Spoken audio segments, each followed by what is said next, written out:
साथियों नमस्कार, स्वागत है आप सभी का आपके अपने YouTube प्लेटफॉर्म पर। आप सभी के लिए एक अपडेट है। उत्तर प्रदेश शिक्षा सेवा चयन आयोग की तरफ से एक नई अपडेट निकल करके आ रही है। वीडियो में आप सभी लोग बने रहेंगे तो सारी जानकारी आप सभी को मिलेगी। हाँ, चर्चा शुरू करने से पहले आपसे अपील करेंगे कि वीडियो को लाइक जरूर कर दीजिएगा। चैनल पर पहली बार आए होंगे तो सब्सक्राइब जरूर कर दीजिएगा। आज की चर्चा में क्या चर्चा है तो देखिए, शिक्षा सेवा चयन आयोग की तरफ से एक अपडेट ये निकल करके आ रहा है। उसका बड़ा फैसला है। शिक्षक भर्ती में जो वेटिंग लिस्ट वाली बात रही है, अब उस व्यवस्था को पूरी तरह से खत्म किया जा रहा है।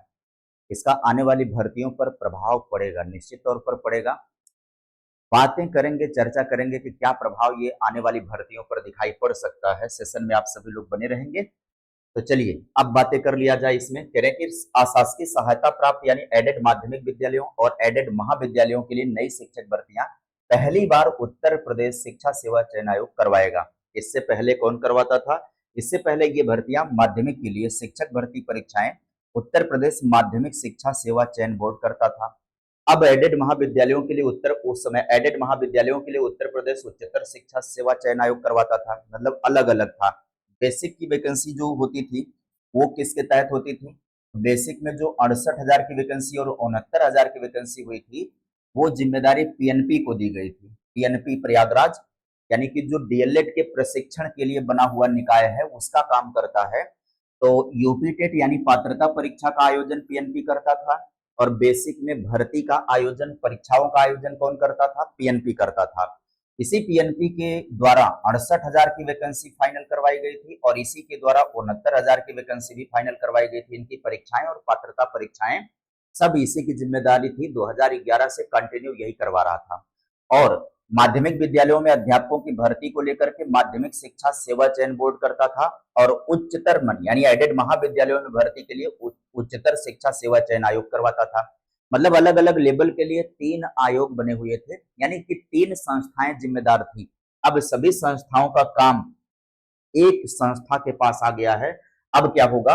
अब अंतिम संस्था में होता क्या था कि अब आगे थोड़ी सी कहानी समझिएगा। दोनों भर्ती संस्थान अंतिम चयन परिणाम के लिए पद के सापेक्ष 10 से 25% तक के अवशेष पैनल में यानी प्रतीक्षा सूची जारी करते थे। इसकी बात की जा रही है। माध्यमिक के अंदर भर्ती जो माध्यमिक शिक्षा सेवा चयन बोर्ड था और उच्चतर शिक्षा सेवा चयन आयोग जो था, ये दोनों जो भी भर्तियां करते थे, इन भर्तियों में अंतिम तौर पर 10 से 25% तक प्रतीक्षा सूची हर भर्ती में ये जारी करते थे। आखिरी में जाकर के वेटिंग लिस्ट क्लियर करते थे। ये बहुत से लोग ऐसे होते थे कि जैसे मान लीजिए टीजीटी में मान लीजिए कि 300 पद आए हैं। 300 पदों के सापेक्ष अभ्यर्थियों का डॉक्यूमेंट वेरिफिकेशन करवाते थे ये लोग। अब मान लीजिए इस डॉक्यूमेंट वेरिफिकेशन में पर्याप्त लोग नहीं हुए या कुछ लोग नौकरी ज्वाइनिंग ही नहीं करने गए, डॉक्यूमेंट वेरिफिकेशन करवाए, ज्वाइन नहीं किए या 2 महीने ड्यूटी किए छोड़ दिए, तब ऐसे में इनकी वेटिंग लिस्ट जारी किया जाता था। तो उसमें मेरिट में जो नीचे लोग होते थे उनको बुला लिया जाता था, उनको नौकरी मिल जाती थी। बहुत लोग ऐसे थे जिनको 2-2 वर्ष बाद नौकरी मिली हुई है। मतलब जिनका रिजल्ट आ गया, रिजल्ट आने के बाद वो वैकेंसी फाइनल हो गई, लेकिन 2 वर्ष के बाद जो वेटिंग लिस्ट क्लियर हुई तो उसमें कुछ अभ्यर्थी और हो जाते थे। लेकिन ये वाली व्यवस्था अब नया जो चयन आयोग है, ऐसे में मूल चयन सूची में जितने अभ्यर्थी कार्यभार नहीं ग्रहण करते थे उन रिक्त स्थानों पर अवशेष पैनल से अभ्यर्थियों की नियुक्ति कर ली जाती थी। अभी की स्थिति क्या हो गई? इससे भर्ती प्रक्रिया पूरी होने में पूरा समय लग जाता था। ठीक है, और भी तमाम आता था, सीनियरिटी का मामला भी टकराव में आ जाता था। अब शिक्षा सेवा चयन आयोग नई भर्तियों में अवशेष पैनल जारी नहीं करेगा और वर्ष भर में भर्ती प्रक्रिया पूरी कराएगा ताकि विलंब ना हो।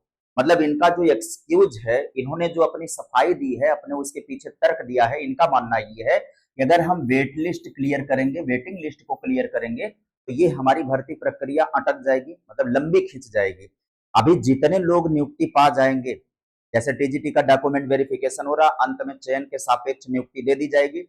अब बाई द वे कुछ लोग ज्वाइन ना करने जाएं या कुछ लोग ज्वाइन करने के बाद छोड़ दे तो वो रिक्त पद हो जाएगा। उस रिक्त पद को वेटिंग लिस्ट के जरिए क्लियर नहीं करेंगे, जबकि करना चाहिए। एक अभ्यर्थी वर्षों वर्ष इंतजार करता है, क्या पता कि उसका भाग्योदय हो जाए कि जितने लोगों का डॉक्यूमेंट वेरिफिकेशन हो गया मान लीजिए टीजीटी में, उसमें से कुछ लोग ज्वाइन करने ही नहीं गए क्योंकि उनको मनपसंद स्कूल नहीं मिला, तो वो ज्वाइन करने नहीं गए। तो अब ऐसे में किसी बेरोजगार का भला हो जाता अगर वेटिंग लिस्ट क्लियर होती तो।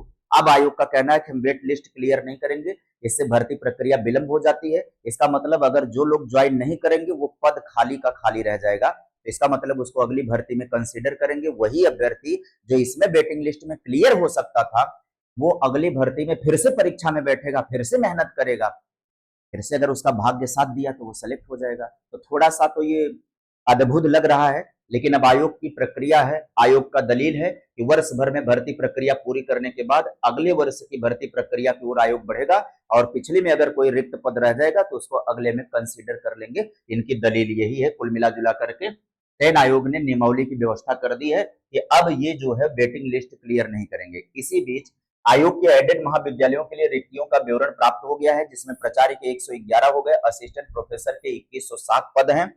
अब इन भर्तियों की बात करें तो आने वाले समय में कैलेंडर दिखाई पड़ेगा। इसी तरह माध्यमिक भर्ती के लिए, एडेड माध्यमिक भर्ती के लिए प्रधानाचार्य के 1475 हो गए और प्रधानाध्यापक के 1172 जो है पद आ रहे हैं। इसके अलावा प्रशिक्षित स्नातक शिक्षक टीजीटी और प्रवक्ता संवर्ग पीजीटी पदों पर भर्ती के लिए शिक्षा निदेशालय की ओर से जल्द ऑनलाइन अध्याचन आयोग को भेजा जाएगा। शिक्षा निदेशालय ने इन दोनों संवर्ग के करीब 20,000 पदों का अध्याचन जनपदों को मांगने के बाद परीक्षण कर अनुमति के लिए माध्यमिक शिक्षा निदेशालय को भेजा है। इनमें पदों की संख्या की बात करें तो 20,000 हैं। इस तरह आयोग इन पदों पर नियमावली के तहत भर्ती कराएगा और नई नियमावली में अवशेष पैनल वेटिंग लिस्ट जारी करने की व्यवस्था को क्या कर दिया गया है, समाप्त कर दिया गया है। तो वेटिंग लिस्ट की उम्मीद नहीं करना है भाई आयोग से। बाकी आज भी और बाकी जगहों पर जैसे एबीएस में वेटिंग लिस्ट होता है, DSSB में वेटिंग लिस्ट होता है, ये हमारा एकलव्य मॉडल रेजिडेंशियल स्कूल में भी वेटिंग लिस्ट होता है, नवोदय में भी वेटिंग लिस्ट क्लियर होता है।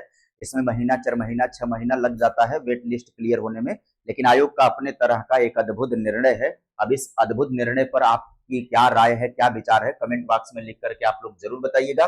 वहीं पर बात अगर हम करेंगे तो यहाँ पर उत्तर प्रदेश लोक सेवा आयोग भी ऐसा ही करता है, तो आयोग के अकॉर्डिंग ये चल रहे हैं। इससे क्या होगा कि इस तरह मूल चयन सूची के चयनित अभ्यर्थियों का किन्हीं कारणों से कार्यभार ग्रहण न करने से रिक्त हुए पद अगली भर्ती के लिए क्या हो जाएंगे, अग्रसारित कर दिए जाएंगे, अगली भर्ती में चले जाएंगे। इसी बीच खबर एक ये भी आ रही है कि माध्यमिक विद्यालयों में तैनात होंगे 822 कैरियर काउंसलर। ये कैरियर काउंसलर कौन लोग होंगे? जिन्होंने काउंसलिंग का प्रोफेशनल डिप्लोमा प्राप्त किया होगा, उनको नियुक्त किया जाएगा माध्यमिक विद्यालयों में बच्चों को काउंसलिंग देने के लिए, यानी परामर्श देने के लिए, उनकी व्यक्तिगत मनोवैज्ञानिक समस्याओं से, तनाव, चिंता, कुंठा से और परीक्षा के दबाव से बच्चों को मुक्ति दिलाने के लिए व उनकी समस्याओं के समाधान में मदद देने के उद्देश्य से कैरियर काउंसलर और व्यवसाय में आगे कौन से कोर्स वो पढ़ेंगे, व्यावसायिक राह को अपने क्लियर करने के लिए कैरियर काउंसलर की नियुक्ति की जाएगी। छात्रों को दिखाएंगे कैरियर की राह और मानसिक स्वास्थ्य की जानकारी भी।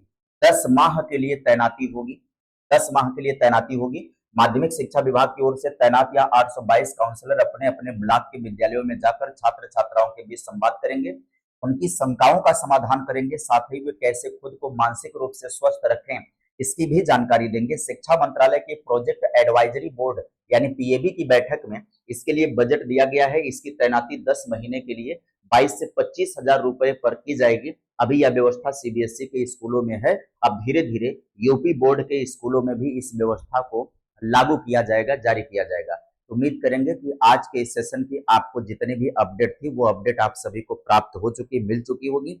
वीडियो पसंद आई होगी तो लाइक जरूर कर दीजिएगा, चैनल पर नए होंगे सब्सक्राइब कर दीजिएगा और अगर आप तैयारी की राह देख रहे होंगे तो आपको प्लेलिस्ट में जाना होगा, आपके जरूरत के हिसाब से आपके कंटेंट भी उपलब्ध रहेंगे। जैसे जीके और करंट अफेयर सभी परीक्षाओं के लिए उपयोगी होता है, आप जाएंगे प्लेलिस्ट में, वहां पर वीडियो में फ्री प्रोवाइड करवाता हूँ, पर डे 30 क्वेश्चन की व्याख्या करता हूँ, उससे आप लाभ प्राप्त करिए। फिलहाल आज के लिए साथियों इतना ही, मिलेंगे फिर किसी नई अपडेट में नई वीडियो के साथ। तब तक के लिए bye bye, take care, thank you.